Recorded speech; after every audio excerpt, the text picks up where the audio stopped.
Subscribe करंतु pedagogical zone YouTube channel को and notification bell पर क्लिक करंतु हमर लेटेस्ट वीडियो लेक्चर अपडेट पाइबा पई। Hi friends, this is Alekh and welcome to pedagogical zone. आज हम डिस्कसन करिबा हमर जो रहुची चाइल्ड डेवलपमेंट पेडागोजी रो हले कि 60 टा एमसीक्यू। ठीक अछि, सेटु का हम कोन करिबा ना डिस्कसन करिबा। Okay, let's start. तो फास्ट क्वेश्चन कौन अच्छी ना भारत वर्षर विभिन्न शिक्षानुष्ठान पाई पाठ्यक्रम केउ संस्था प्रस्तुत करिथाए हैला। इंडिया रे जो रोचे शिक्षानुष्ठान पाई जो पाठ्यक्रमटा करिकुलमटा केउ संस्था तैयारी करथाए। टीएससीआरटी, ओपेपा, एनसीआरटी, एनसीटी। ठीक अच्छे, आमे लक्ष्य करिबा आमर टीएससीआरटी आ ओपेपा जो रोचे ओपेपाटा बर्तमान कौन ओसेपा हो जाइए है कि यह हूँ आमर कौन ना स्टेट लेवल आमर सेंट्रल लेवल रोचे दीटा एनसीटी आ एनसीआरटी। ठीक अच्छे, किंतु आमर जो पाठ्यक्रम तैयारी करे ना किए ना एनसीआरटी है कि एनसीआरटी कौन करे ना आमर पाठ्यक्रम तैयारी करे। ठीक अच्छे, तापर 2 नंबर क्वेश्चन रही निम्नोक्त मध्यरु केउठी विकासर मूल नीति ठारू अलगा है केउठा माने विकासर मूल नीति नुहे देखिबा।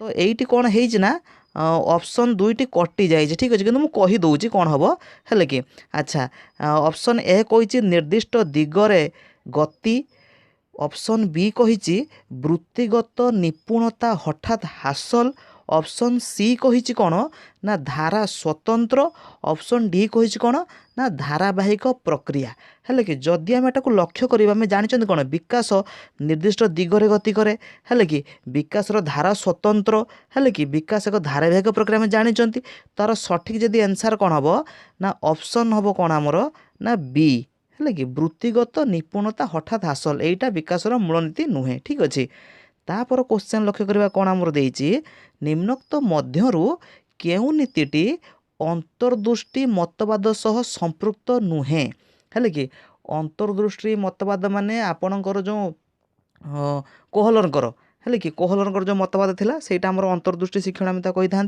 है कि। तो देखिबा कौन ना सानिध्य नीति, संपूर्णता नीति, अंतर्भुक्त नीति, फलाफल नीति है। ठीक अच्छे, जदि आम एटा लक्ष्य करिबा आपण देखंतु ये तीनटा ठीक जो फलाफल नीतिटा एटा ता आमर कौन रोचे प्रयत्न प्रमाद शिक्षण मान थर्नडाइंकर नियम अच्छी। तो अलग हो फलाफल नीति, तो सठिक आंसर कौन हम ना फलाफल नीति। ठीक अच्छे, तापर क्वेश्चन देछि कौन निम्नलिखित मध्यरु केउठी शिक्षणर स्वरूप नुहे है कि शिक्षण स्वरूप नुहे कौट देखिया ना शिक्षण को जीवनव्यापी प्रक्रिया। हाँ ठीक अच्छे, शिक्षण कौन हो उद्देश्यपूर्ण कार्य मध्य, शिक्षण एक सक्रिय प्रक्रिया मध्य, किंतु शिक्षण जो प्रत्यक्ष दृष्ट रही है कि शिक्षण कौन ना प्रत्यक्ष दृष्टि नुहे है कि शिक्षण को आम सीधा सड़क देखी पारानी किपर जानिबा ना से पिलार कार्यकलाप आम जापर जे तार शिक्षण हो कि ना डायरेक्ट देखिए कि देखिए जानी हेबन। ठीक है, तार सठिक आंसर कौन हम ना प्रत्यक्ष दृष्ट। ठीक अच्छे, निम्नोक्त मध्यरु केउठी समापन मूलक प्रश्नर नियम नुहे। समापन मूलक प्रश्न माने आपन जो डैश पूरण रोचे शून्य स्थान पूरण कर से भाया प्रश्न है। अच्छा, परीक्षक परीक्षार्थी ठारू कौन चाहूँगी स्पष्ट हम। अच्छा ठीक अच्छे, प्रश्न रे प्रदत्त शून्य स्थान सर्वदा समान हेब। ठीक अच्छे, एपरी प्रश्न शिक्षक माने सहजरे प्रस्तुत करि पारंती नाही ना शिक्षक माने सहजरे प्रस्तुत करि पारंती सीटा हेबो नाही। डी कोन कहिछि अनिर्दिष्ट अर्थ प्रकाश करुवा वाक्य व्यवहृत हेबो नै। ठीक अछि, तार जदि अलग तान रहुछि कोटा ना ऑप्शन हमर कोन ना सी रहुछि। ठीक अछि, सठिक आंसर कोन हबो ऑप्शन सी।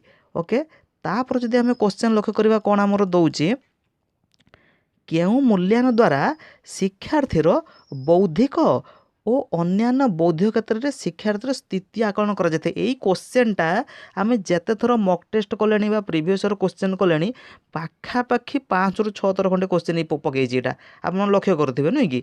तो लक्ष्य करा कौन बौद्धिक मान तक स्कलास्टिक एंड को स्कलास्टिक हम जोटा आम कौन कहुए हम CCE है कि यहाँ क्यों भैल्यूएसन कहुए CCE है कि। तो जो देखिए ऑप्शन कौन रोचे आमर व्यवस्थान मूल्यांकन, समाप्ति सूचक मूल्यांकन, सामग्रिक मूल्यांकन, नैदानिक मूल्यांकन बहुत इजी है कि। सेटा आमर कौन रोचे ना ऑप्शन बी ସାମଗ୍ରିକ ମୂଲ୍ୟାୟନ ପିଲାର ସବୁ ପ୍ରକାର ମାନେ ମୂଲ୍ୟାୟନ କରାଯାଇଥାଏ।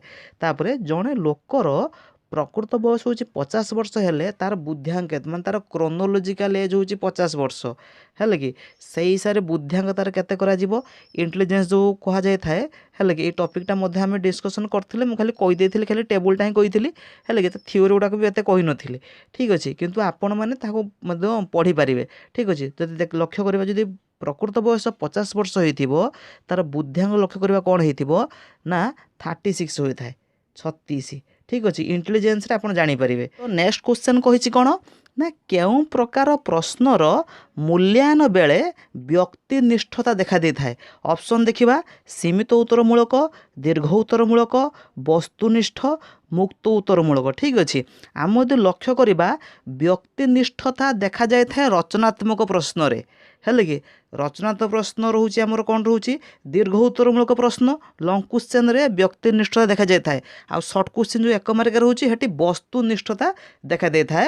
ତ ଏଠି ବ୍ୟକ୍ତିନିଷ୍ଠତା କଥା କହିଛି ତାର ସଠିକ୍ ଆନ୍ସର କ'ଣ ହେବ ନା ଦୀର୍ଘ ଉତ୍ତରମୂଳକ ଠିକ୍ ଅଛି। ତାପରେ ଯଦି କ୍ୱେଶ୍ଚନ୍ ଦେଇଛି କ'ଣ ନିମ୍ନୋକ୍ତ ମଧ୍ୟରୁ କେଉଁଠି ମନୋବିଜ୍ଞାନକୁ ଆଚରଣ ସମ୍ପର୍କୀୟ ବିଜ୍ଞାନ କରିବାର ଯୁକ୍ତି ନୁହେଁ ହେଲେ କି ଅପସନ୍ ଦେଖିବା କ'ଣ ରହୁଛି ନା ବିରକ୍ତି କାର୍ଯ୍ୟକଳାପର ଅନୁଧ୍ୟାନ ବ୍ୟକ୍ତି କାର୍ଯ୍ୟ ଶାରୀରିକ ମାନସିକ ଆଚରଣକୁ ପର୍ଯ୍ୟବେକ୍ଷଣ ଓ ସମ୍ପରୀକ୍ଷଣ ପଦ୍ଧତିରେ ଅନୁଧ୍ୟାନ କରିବା ମନ ଓ ଶରୀର ମଧ୍ୟରେ ପାରସ୍ପରିକ ସମ୍ପର୍କ ଥାଏ। ତାର ସଠିକ୍ ଆନ୍ସର ଆପଣଙ୍କର କ'ଣ ହେବ ନା ଅପସନ୍ ନମ୍ବର ଡି ମନ ଓ ଶରୀର ମଧ୍ୟରେ ପାରସ୍ପରିକ ସମ୍ପର୍କ ଥାଏ। ନେକ୍ସଟ କ୍ୱେଶ୍ଚନ୍ ଦେଇଛି କ'ଣ ଶିକ୍ଷଣକୁ ଦୃଢ଼ୀକରଣ କରିବା ପାଇଁ କେଉଁଠିର ଆବଶ୍ୟକତା ଅଛି। ଯଦି ଆମେ ଶିକ୍ଷଣକୁ ଦୃଢ଼ୀକରଣ କରିବା କ'ଣ ନା ଅଭ୍ୟାସୀକରଣ ତର୍ଜମା କରିବା ମନେ ପକାଇବା ବିଶ୍ଳେଷଣ କରିବା। ଏହାର ସଠିକ୍ ଆନ୍ସର ହେଉଛି ଆପଣ ଜାଣିଛନ୍ତି ଶିକ୍ଷଣକୁ ଦୃଢ଼ୀକରଣ କରିବାକୁ ହେଲେ ଥର୍ନଡାଇଙ୍କର ଯେଉଁ ରହୁଛି ନିୟମ ରହୁଛି ହେଲେ କି ଯେ କ'ଣ ନା ଅଭ୍ୟାସ ନିୟମ ହେଲେ କି ସେଇଟାକୁ ଇମ୍ପ୍ଲିମେଣ୍ଟ କରାଯାଇଥାଏ। ତାର ସଠିକ୍ ଆନ୍ସର ଆପଣଙ୍କର କ'ଣ ହେବ ନା ଅଭ୍ୟାସୀକରଣ ଠିକ୍ ଅଛି। ତାପରେ 18ରୁ 40 ବର୍ଷ ବୟସ ପର୍ଯ୍ୟନ୍ତ ଅବସ୍ଥାକୁ କ'ଣ କୁହାଯାଏ। 18ରୁ 40 ବର୍ଷ ବୟସ ପର୍ଯ୍ୟନ୍ତ ଯେଉଁ ଅବସ୍ଥା ରହୁଛି କ'ଣ କୁହାଯାଏ ନା କୈଶୋର ଅବସ୍ଥା ପ୍ରାକ୍ କୈଶୋର ଅବସ୍ଥା ଆଦ୍ୟ ପରିଣତ ଅବସ୍ଥା ନା ପରିଣତ ଅବସ୍ଥା ଠିକ୍ ଅଛି। ଆମେ ଜାଣିଛନ୍ତି 18ରୁ 40 ବର୍ଷଟା ବା 20ରୁ 40 ବର୍ଷ ଯେଉଁ ରହୁଛି ତାହାକୁ କ'ଣ କୁହାଯାଏ ଆମର ନା ଆଦ୍ୟ ପରିଣତ ଅବସ୍ଥା ଆଉ 40ରୁ 60ଟା କୁହାଯାଏ ଆମର କ'ଣ ନା ପରିଣତ ଅବସ୍ଥା ଠିକ୍ ଅଛି। ନେକ୍ସଟ କ୍ୱେଶ୍ଚନ୍ ଯଦି ଲକ୍ଷ୍ୟ କରିବା କ'ଣ ଅଛି କେଉଁଠି କ୍ରୀଡ଼ା ସହ ସମ୍ପର୍କିତ ନୁହେଁ ହେଲେ କି କ୍ରୀଡ଼ା ସହ କେଉଁଟା ସମ୍ପର୍କିତ ନୁହେଁ କ'ଣ ନା ସ୍ୱତଃସ୍ଫୂର୍ତ୍ତ ଆନନ୍ଦଦାୟକ କ୍ରାନ୍ତିଦାୟକ ସ୍ୱାଭାବିକ ପୁରା ଇଜି। କ୍ରୀଡ଼ା କ'ଣ କରେ କ୍ରୀଡ଼ା ତ ସ୍ୱତଃସ୍ଫୂର୍ତ୍ତ ଯିବ ତା ସହିତ ଆନନ୍ଦଦାୟକ ଯିବ ସ୍ୱାଭାବିକ ମଧ୍ୟ ଯିବ ତା ରହିବନି କେଉଁଟା ନା କ୍ରାନ୍ତିଦାୟକ ଠିକ୍ ଅଛି।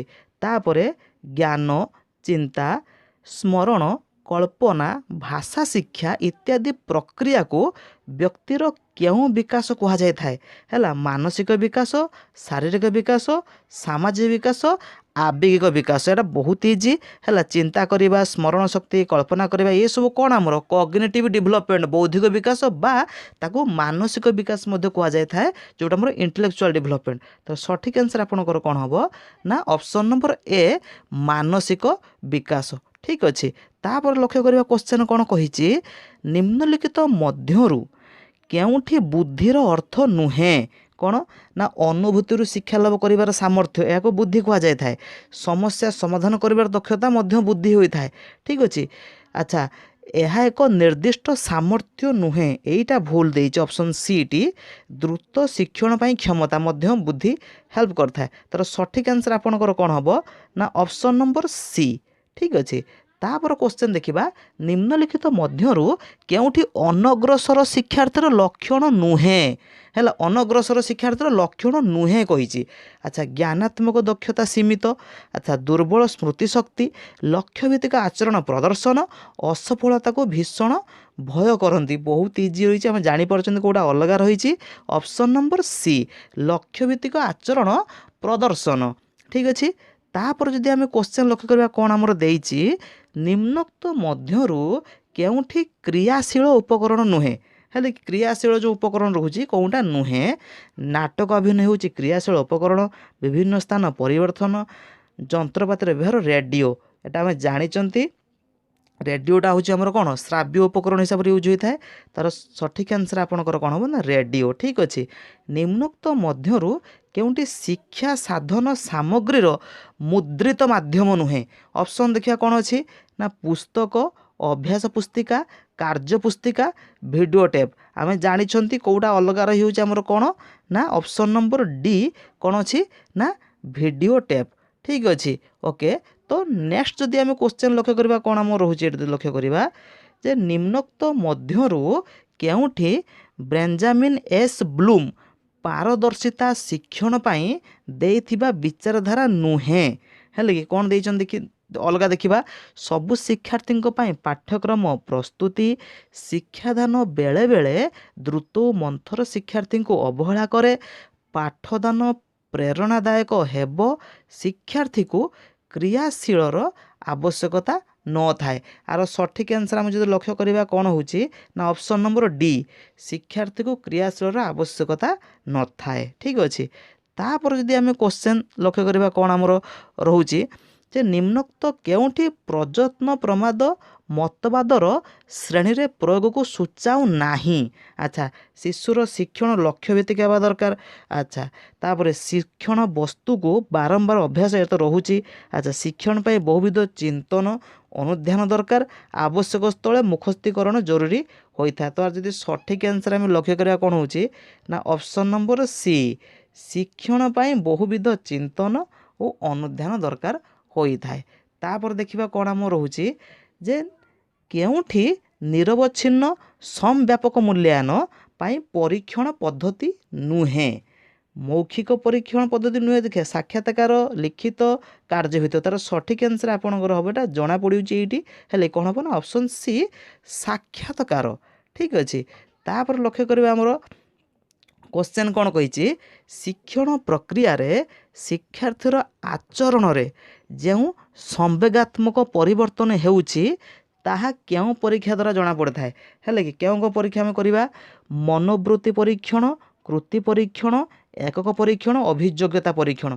संवेगात्मक परीक्षा माने आम तो करते अभियोग्यता परीक्षण जोटा कि आम जापर जे फ्यूचर पिला माने क्यों प्रोफेशन में जापर चांसेस अधिक कौटा रोचे जीवार से परीक्षण जो करा जाए तार सठिक आंसर आपंकर कौन हम ना ऑप्शन डी अभियोग्यता परीक्षण। निम्नोक्त मध्यरु क्यों यंत्रचालित सामग्री नुहे। क्योंटा यंत्रचालित सामग्री क्योंठा नुहे। जदि यार आम देखा सठिक आंसर कौन रोचे ऑप्शन देखा स्लाइड्स, पाठ्य खसड़ा, ऑडियो टेप, वीडियो टेप। आम जानी यंत्रचालित सामग्री ये देखा कौन हो आपंकर ना ऑप्शन नंबर सी पाठ्य खसड़ा। ठीक अच्छे। तापर जदि क्वेश्चन लक्ष्य करें आमर कौन रोचे निम्नोक्त मध्यरु केउठी परीक्षण माध्यम शिक्षण एक सोपान परीक्षण माध्यम शिक्षण कौन अनुकल्पना करवा ये तो रोचे अभ्यास करवा परिवेश प्रतिक्रिया करवा अभिज्ञता प्रकाश करवा बहुत इजी एटा आम जानी कौन ना ऑप्शन नंबर ए अनुकल्पना करवा। ठीक अच्छे। तापर लक्ष्य करिया जदि आमर क्वेश्चन आमर कौन रही कार्यभित्तिक पद्धति रे क्यों व्यवस्थाटी थिले पिला माने सहजरे बुझी लक्ष्य हासिल एकाग्रता रक्षा करती। कौन देखिया कार्यभित्तिक पद्धति जोटा लर्निंग बाय डूइंग जोटा करूँ बर्तमान जो पद्धति चली गोटे कार्य कम लक्ष्य आधारित होता निहाती आवश्यक। दलगत आलोचनार व्यवस्था थिले शिक्षक शिक्षादान करुले पर्याप्त उपकरण व्यवहार होते। यार सठिक आंसर आमर कौन हम ना कार्यभित्तिक पद्धति आमर चारिटा थाए लक्ष्य केन्द्रिक आह्वानमूलक स्वतःस्फूर्त अंशग्रहण और आनंददायी होता दरकार। आ लक्ष्य केन्द्रिक नियम थिला कौन गोटे जदि कार्य पिला मानक दिज्व माने आइदर गोटे लक्ष्य दिज्व ना कम लक्ष्य दिज्व। तो सठिक आंसर कौन हम ना ऑप्शन नंबर ए। ठीक अच्छे। तापर जदि क्वेश्चन लक्ष्य करवा कौन आमर अच्छे निम्नोक्त मध्यरु केउठी बहुश्रेणी शिक्षादान पाई माने मल्टीग्रेड टीचिंग जो रोचे आवश्यक योजनार अंतर्भुक्त नुहे।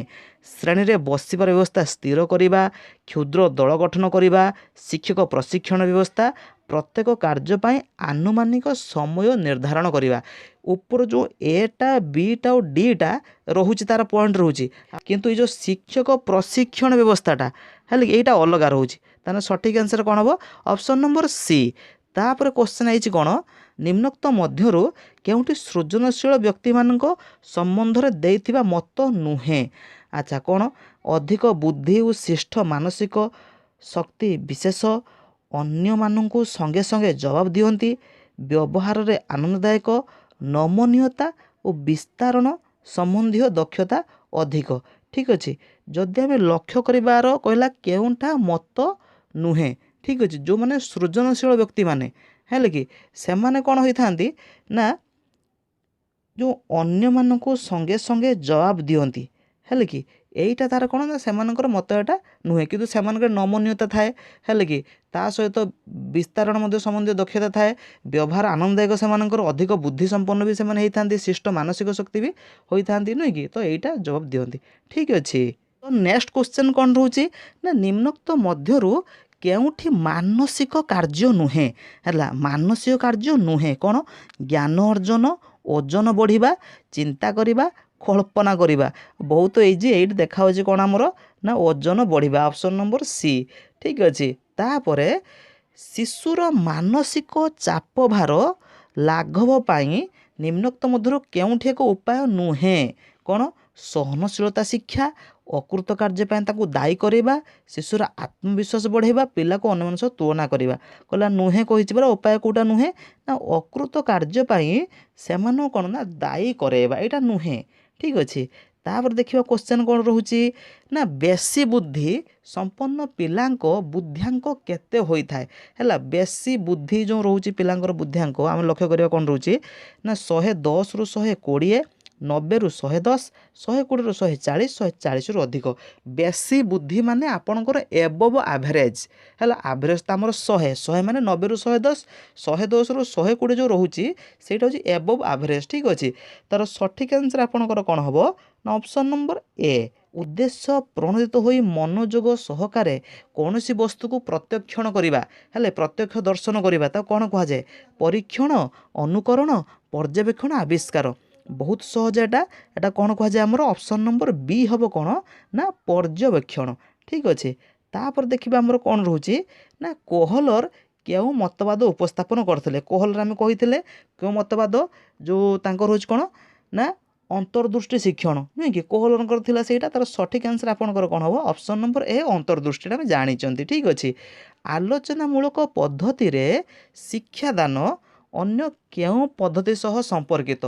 ଆଲୋଚନାମୂଳକ ପଦ୍ଧତି ଆମେ ତାକୁ ତାର ପୁରା ପଦ୍ଧତିଟା କ'ଣ କି ବର୍ଣ୍ଣନା ଓ ଆଲୋଚନାମୂଳକ ପଦ୍ଧତି, ଆମେ ପୁରା ତା ମୂଳ ପଦ୍ଧତି ସେଇଟା।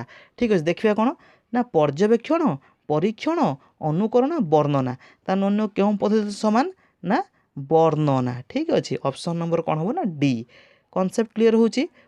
ନିମ୍ନୋକ୍ତ ମଧ୍ୟରୁ କେଉଁଠି ଶିକ୍ଷଣରେ ପାରଦର୍ଶିତା ହାସଲ ପାଇଁ ବ୍ୟବହୃତ କୌଶଳ? କ'ଣ ନା ପ୍ରତ୍ୟେକ ଏକକରେ ନିପୁଣତାର ମାନଦଣ୍ଡ ସ୍ଥିର ହେବ, ସବୁ ପିଲାଙ୍କୁ ଏକ ପ୍ରକାରର ଶିକ୍ଷାଦାନ ବ୍ୟବସ୍ଥା କରାଯିବ, ଗୋଟିଏ ପ୍ରକାର ଶିକ୍ଷଣ ଉପକରଣର ବ୍ୟବହାର କରାଯିବ, ସଂଶୋଧନୀ ଶିକ୍ଷାର ବ୍ୟବସ୍ଥା ନ କରିବା।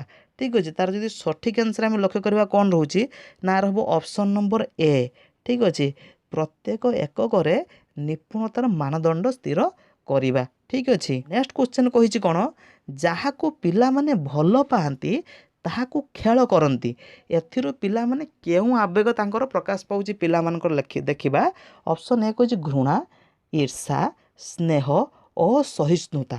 ଠିକ୍ ଅଛି, ତାର ସଠିକ୍ ଆନ୍ସର୍ ଆମେ ଦେଖିବା କ'ଣ ନା ଯେଉଁଟାକୁ ପିଲାମାନେ ଭଲ ପାଆନ୍ତି ମାନେ କ'ଣ ସ୍ନେହ କରନ୍ତି, ନୁହେଁ କି?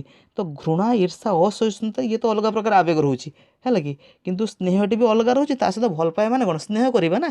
ତାର ସଠିକ୍ ଆନ୍ସର୍ କ'ଣ ହେବ ନା ଅପସନ୍ ନମ୍ବର ବି। କେଉଁ ଅବସ୍ଥାରେ ଶିଶୁ ବହୁ ପ୍ରକାର ଉପାୟରେ ବସ୍ତୁର ଶ୍ରେଣୀକରଣ ବର୍ଗୀକରଣ କରିଥାଏ? କ୍ଲାସିଫିକେସନ୍ ପିଲା କ'ଣ କରିଥାଏ ନା କରିପାରିଥାଏ। ଠିକ୍ ଅଛି, ଏଟା ଆମେ ଜାଣିଛନ୍ତି, ହେଲେ ମାନେ କରିଥାଏ କେଉଁଟା? ପିଲାର ସେତେବେଳେ ବୟସ କେତେ ବର୍ଷ ହେଇଥିବ? ଆମର 6ରୁ 12 ବର୍ଷ ବୟସର ପିଲା। ଦେଖିବା କ'ଣ ନା ଶୈଶବ ଅବସ୍ଥା, ଆଦ୍ୟ ବାଲ୍ୟାବସ୍ଥା, ପରବର୍ତ୍ତୀ ବାଲ୍ୟାବସ୍ଥା କୈଶୋର ଅବସ୍ଥା। ଯଦି ଏହାର ସଠିକ୍ ଆନ୍ସର୍ ଆମେ ଜାଣିଥିଲେ ହେଲେ କି ଏଇଟା ଆପଣଙ୍କର କଗ୍ନିଟିଭ୍ ଡେଭଲପମେଣ୍ଟର ବୌଦ୍ଧିକ ବିକାଶର ଥିଲା ଏଇଟା ଜିନ୍ ପିଆଜେଙ୍କର ସେ କହିଥିଲେ ଏଟାକୁ ଠିକ୍ ଅଛି। ତ ସଠିକ୍ ଆନ୍ସର୍ ଲକ୍ଷ୍ୟ କରିବା କ'ଣ ହେଉଛି ଏହାର ନା ପରବର୍ତ୍ତୀ ବାଲ୍ୟାବସ୍ଥା। ତାପରେ ଆମର କ୍ୱେଶ୍ଚନ୍ ଦେଇଛି ଚିତ୍ରଟି ଆଙ୍କି ସେଥିରେ ରଙ୍ଗ ଦେଇ ପିଲାଟି ଯଦି ଆନନ୍ଦ ଅନୁଭବ କଲା ତାହେଲେ କି ପ୍ରକାର କ୍ରୀଡ଼ା ହେବ? ସକ୍ରିୟ କ୍ରୀଡ଼ା, ଶିଶୁ ଖେଳ, ନିଷ୍କ୍ରିୟ କ୍ରୀଡ଼ା, ଉତ୍ପାଦନୀୟ କ୍ରୀଡ଼ା। ପିଲା ଆନନ୍ଦ ଅନୁଭବ କରୁଛି କାର୍ଯ୍ୟ କରିକି, ତାହେଲେ ଏଇଟା ପିଲା କ'ଣ ସକ୍ରିୟ ଅଛି ଏଠି, ତାହେଲେ ଏଇଟା କି ପ୍ରକାର କ୍ରୀଡ଼ା ହେବ ଆପଣଙ୍କର ନା ସକ୍ରିୟ କ୍ରୀଡ଼ା। ଠିକ୍ ଅଛି। ତାପରେ କ୍ୱେଶ୍ଚନ୍ କହିଛି ସୃଜନଶୀଳ ଚିନ୍ତନର କେଉଁଠି ଏକ ସ୍ତର ନୁହେଁ? ପ୍ରସ୍ତୁତି, ଅଭିଜ୍ଞତା, ଅଧିପାଳନ, ଅନୁପ୍ରେରଣ। ଆର ସଠିକ୍ ଆନ୍ସର୍ ଆମେ ଦେଖିଛନ୍ତି, ଆପଣ ଦେଖିପାରିବେ ସୃଜନଶୀଳ ଚିନ୍ତନ ଆମର ବହିରେ ଅଛି, ଦେଖିପାରିବେ ତା ପଏଣ୍ଟ ଯେଉଁଗୁଡ଼ାକ ଅଛି କ'ଣ ହେବ ନା ଅଧିପାଳନ। ଠିକ୍ ଅଛି। ତ ନେକ୍ସଟ କ୍ୱେଶ୍ଚନ୍ କହିଛି କ'ଣ ବିକାଶର ବିଭିନ୍ନ ସୋପାନରେ ବ୍ୟକ୍ତି କେତେକ ବିକାଶମୁଖୀ କାର୍ଯ୍ୟ ସମ୍ପାଦନ କରିବାର ଦକ୍ଷତା ହାସଲ କରେ, ଏହା କାହାର ମତ? ହର୍ଲକ୍, ଗାଲ୍ଟନ୍, ହେବିଙ୍ଗହର୍ଷ୍ଟ, ଗ୍ୟାସେଲ୍। ଏହା ହେଉଛି ଆପଣଙ୍କର ନା ହେବିଙ୍ଗହର୍ଷ୍ଟଙ୍କର ମତ। ଠିକ୍ ଅଛି। ଆପଣ ଦେଖିବେ କେଉଁଠି ଜାଣିଛନ୍ତି ନା ଆପଣଙ୍କର FC2 ବୁକ୍ରେ ଫାର୍ଷ୍ଟ ଚାପ୍ଟର 1ରେ ଲାଷ୍ଟ ଆଡ଼େ ଲେଖା ହେଇଛି। ଠିକ୍ ଅଛି। ସେଇଠି ହେବିଙ୍ଗହର୍ଷ୍ଟଙ୍କ ଏଇ ମତଟା ଲେଖା ହେଇଛି, ସେଠି ମଧ୍ୟ ଆପଣ ଦେଖିପାରିବେ। ତାପରେ ଯଦି ଆମେ କ୍ୱେଶ୍ଚନ୍ ଲକ୍ଷ୍ୟ କରିବା କ'ଣ ଆମର ପୂର୍ବ ଅଭିଜ୍ଞତା ଓ ବର୍ତ୍ତମାନର ଶିକ୍ଷଣ ଅଭିଜ୍ଞତା ମଧ୍ୟରେ ସମ୍ପର୍କ ଥିଲେ ଶିକ୍ଷଣ ଦୃଢ଼ତର ହୋଇଥାଏ। ଏହା ହେଉଛି ଆପଣଙ୍କର କ'ଣ ନା ଅଭ୍ୟାସ ନିୟମ ମଧ୍ୟରେ ଯାଉଛି ଆମର ପ୍ରଯତ୍ନ ପ୍ରମାଦ ଶିକ୍ଷଣରେ। ଠିକ୍ ଅଛି। ଦେଖିବା ତାର କେଉଁ ନିୟମ କହିଛି ସାମ୍ପ୍ରତ୍ୟ, ପୌନ୍ୟ, ସାଦୃଶ୍ୟ, ତତ୍କ୍ଷଣତା। ତାର ଯେଉଁ ସଠିକ୍ ଆନ୍ସର୍ ଆପଣଙ୍କର ଯଦି ଆମେ ଲକ୍ଷ୍ୟ କରିବା ଆର ସଠିକ୍ ଆନ୍ସର୍ ଆପଣଙ୍କର କ'ଣ ହେବ ନା ଅପସନ୍ ନମ୍ବର ବି ହେବ କ'ଣ ନା ସାଦୃଶ୍ୟ। ନେକ୍ସଟ ରହୁଛି ଆମର କ'ଣ କ୍ୱେଶ୍ଚନ୍ ଯେ ନିମ୍ନୋକ୍ତ ମଧ୍ୟରୁ କେଉଁଠି ବୌଦ୍ଧିକ ବିକାଶ ସହ ସମ୍ପର୍କିତ ନୁହେଁ? ହେଲା, ବୌଦ୍ଧିକ ବିକାଶ ମାନେ କ'ଣ ଆପଣ ରିଲେଟେଡ୍ ଟୁ ମେମୋରି ମାନେ ବ୍ରେନ୍ ରିଲେଟେଡ୍ ହେଲେ କି ପାରଦର୍ଶିତା, ମିଳିମିଶି ଚଳିବା, ବୋଧ ଶକ୍ତି, ସ୍ମରଣ ଶକ୍ତି। ଆପଣ ଲକ୍ଷ୍ୟ କରିବେ ଏଇ ଯେଉଁ ମିଳିମିଶି ଚଳିବାଟା এইটা ହେଉଛି ଆମର କ'ଣ କି ସାମାଜିକ ବିକାଶକୁ ଦେଖାଉଛି ହେଲେ କି ଏଠି କ'ଣ ସେ ବୌଦ୍ଧିକ ବିକାଶ କଥା କହିଛି, ତାହେଲେ ଅଲଗା କ'ଣ ହେବ ଅପସନ୍ ନମ୍ବର ସି। ଠିକ୍ ଅଛି। ତାପରେ ଯଦି ଆମେ କ୍ୱେଶ୍ଚନ୍ ଲକ୍ଷ୍ୟ କରିବା କ'ଣ ଦେଇଛି ପ୍ରାଥମିକ ଶିକ୍ଷାର୍ଥୀମାନ ଶିକ୍ଷଣ ଦୁର୍ବଳତା ଦୂରୀକରଣ ପାଇଁ ଜଣେ ଶିକ୍ଷକ ନିମ୍ନୋକ୍ତ ମଧ୍ୟରୁ କେଉଁଠିକୁ ଅଧିକ ଗୁରୁତ୍ୱ ଦେବ? ଚଳଚ୍ଚିତ୍ରକୁ, ରେଡ଼ିଓକୁ, ଟେପ୍ ରେକର୍ଡ଼କୁ ନା ବର୍ଣ୍ଣନା ଓ ଆଲୋଚନାକୁ? ଯଦି ଏହାର ସଠିକ୍ ଆନ୍ସର୍ ଆମେ ଲକ୍ଷ୍ୟ କରିବା, ମୁଁ ଜାଣିଛି ଆପଣମାନେ ମଧ୍ୟ ଆନ୍ସର୍ ଦେଇପାରିବେ, ଏଠି କ'ଣ ହେଉଛି ନା ବର୍ଣ୍ଣନା ଓ ଆଲୋଚନାକୁ। ଠିକ୍ ଅଛି। ତାପରେ ଯଦି ଆମେ କ୍ୱେଶ୍ଚନ୍ ଲକ୍ଷ୍ୟ କରିବା କ'ଣ ଆମର ରହୁଛି କେଉଁଠି ଶ୍ରେଣୀ ପରିଚାଳନା ସହିତ ସମ୍ପର୍କିତ ନୁହେଁ? କ୍ଲାସରୁମ୍ ମ୍ୟାନେଜମେଣ୍ଟ ସହିତ କେଉଁଟା ସମ୍ପର୍କିତ ନୁହେଁ? କ'ଣ ନା ବସିବା ପ୍ରଣାଳୀ, ହଁ ସମୟ ବଣ୍ଟନ ଟାଇମ୍ ମ୍ୟାନେଜମେଣ୍ଟ ଆମର ରହିଥାଏ, ମାନବ ସମ୍ବଳର ବ୍ୟବହାର ମଧ୍ୟ କରାଯାଇଥାଏ, କିନ୍ତୁ ଯେଉଁ ଭୌତିକ ପରିବେଶ ରହୁଛି এইটা ହେଉଛି କ'ଣ ଆମର ନା କ୍ଲାସରୁମ୍ ମ୍ୟାନେଜମେଣ୍ଟ ମଧ୍ୟରେ ଆସିଥାଏ ହେଲେ କି କିନ୍ତୁ କ'ଣ ହେଉଥାଏ ନା ଅନ୍ୟ ଯେଉଁ ତିନିଟା ରହୁଛି ତା ତୁଳନାରେ କିନ୍ତୁ ଏ କମ୍ ଆସିଥାଏ। ଠିକ୍ ଅଛି। ତାପରେ ଲକ୍ଷ୍ୟ କରିବା ଆମର ରହୁଛି କ'ଣ କ୍ୱେଶ୍ଚନ୍ ରହୁଛି ମୌଳିକତା, ବାକ୍ପଟୁତା, ନମନୀୟତା ସାମୂହିକ ଭାବେ ସୃଜନଶୀଳ ସାମର୍ଥ୍ୟ ବା ଚିନ୍ତନକୁ ବୁଝାଏ, ଏହା କିଏ କହିଥିଲେ? ହେଲା, ଡ୍ରେଭର, ସ୍କିନର, ଗିଲଫୋର୍ଡ, ଟ୍ରାଭର୍ସ। ହେଲା, ଯଦି ତାକୁ ସଠିକ୍ ଆନ୍ସର୍ ଆମେ ଦେଖିବା କ'ଣ ହେଉଛି ଏଇଟା କିଏ କହିଥିଲେ ମାନେ ଗିଲଫୋର୍ଡ କହିଥିଲେ। କିଏ କହିଥିଲେ? ଗିଲଫୋର୍ଡ। ଠିକ୍ ଅଛି। ବିଭିନ୍ନ ପ୍ରକାର ପ୍ରଶ୍ନର ସମାହାରକୁ କ'ଣ କୁହାଯାଇଥାଏ? କ'ଣ କୁହାଯାଏ? ପ୍ରଶ୍ନ ଗୁଡ଼ାକ ସମାହାର ମିଶିକି ଅଛନ୍ତି ପ୍ରଶ୍ନାଂଶ, ପ୍ରଶ୍ନପତ୍ର, ପ୍ରଶ୍ନଗୁଚ୍ଛ, ପ୍ରଶ୍ନସ୍ତମ୍ଭ। ଏଇଟା କ'ଣ କୁହାଯାଇଥାଏ ଆମର ନା ପ୍ରଶ୍ନଗୁଚ୍ଛ। ଅପସନ୍ ନମ୍ବର ବି। ନେକ୍ସଟ ଆସୁଛି କ'ଣ ନା ଅଭିପ୍ରେରିତ ଆଚରଣ ପାଇଁ କେଉଁଠି ଆବଶ୍ୟକ ନୁହେଁ? ଅଭିପ୍ରେରିତ ଆଚରଣ ପାଇଁ କେଉଁଟା ଆବଶ୍ୟକ ନୁହେଁ? କ'ଣ ଅନୁଭବ, ତାଡ଼ନା, ଆବଶ୍ୟକତା, ପ୍ରବର୍ତ୍ତନା।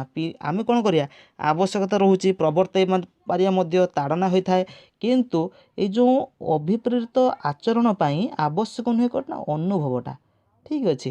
ତାପରେ ଯେଉଁ ଶିଶୁମାନଙ୍କର ଭାଷା, କଥନ, ପଠନ ତଥା ସମ୍ପୃକ୍ତ ଭାବ ବିନିମୟ କୌଶଳର ବିକାଶରେ କିଛି ତ୍ରୁଟି ରହିଛି ସେ କ'ଣ ଅପାରଗ ଶିକ୍ଷାର୍ଥୀ କୁହାଯାଏ? କାହାର ମତ? ସାମୁଏଲ କର୍ କହିଥିଲେ ନା ଲାଭିଡ୍ କହିଥିଲେ ନା ଗୋଲ୍ଡ କହିଥିଲେ ନା ବର୍ଟ କହିଥିଲେ? ହେଲା, ଆର ସଠିକ୍ ଆନ୍ସର୍ ଆପଣଙ୍କର କ'ଣ ରହୁଛି ନା ସାମୁଏଲ କର୍କ। ଠିକ୍ ଅଛି।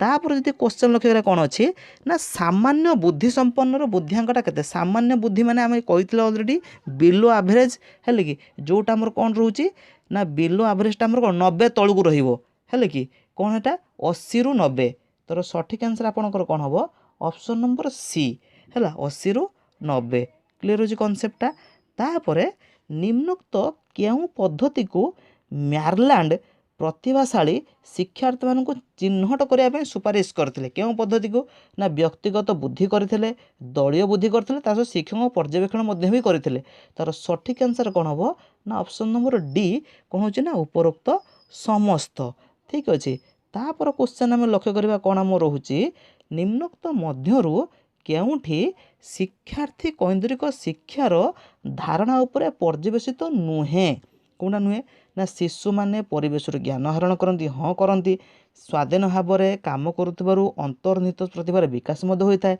पिलामानंकर सामाजिक सांस्कृतिक परिस्थिति शिक्षण को प्रभावित करे थाए शिक्षकों कार्य पर अधिक गुरुत्व एटा हेब नाही डी ऑप्शन नंबर डी कहला केउटा परा नुहे परा ऑप्शन नंबर कौन डी शिक्षकों कार्य पर अधिक गुरुत्व दि जाए ठीक अच्छे ऑप्शन नंबर कौन हम ना डी क्लीयर हो कनसेप्टटा तापर जदि आम लक्ष्य करवा कौन आमर रोचे ना अनुबंध पाठ्यक्रमटा केउं भित्तिभूमि पर पर्यवेसित सामाजिक दार्शनिक मनस्तात्विक ना राजनैतिक है कि तार सठिक आंसर आम जदि लक्ष्य करवा कौन रोचे ना आपणकर मनस्तात्विक अनुबंध गुड़ाक पाठ्यक्रम जो रोचे ठीक अच्छे तापर निम्नोक्त मध्यरु केउठी शिशु कैंद्रिक पाठ्यक्रम वैशिष्ट्य नुहे कौन देखा ना प्रत्यक्ष और परोक्ष अनुभूति पाइबार व्यवस्था पिलामानंक मध्यरे पारस्परिक प्रतियोजना प्रति ध्यान आत्म सचेतनता बढ़ाइबार आवश्यकता